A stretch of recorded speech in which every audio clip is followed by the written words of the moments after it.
so many people who died in disasters or crises?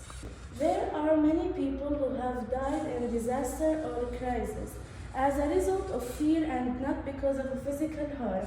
A large percentage of people around the world have died due to stress and severe physiological pressure due to an increase in the number of heartbeats and a failure to breathe and correctly. We have built a ventilator using an arduino that pumps air into the patient's lungs and also know whether the patient feels fear or not to take necessary measures.